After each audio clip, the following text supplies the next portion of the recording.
తన ప్రాణాలే నీవని ధర్మేచగా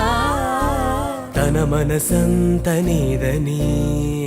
అర్థేచగా తన వలపంత నీకని కామేచగా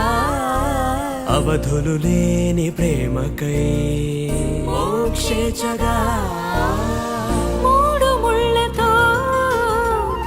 7 అడుగుల అగ్ని సాక్షిగా ఇద్దరు ఒకటిగా మారగా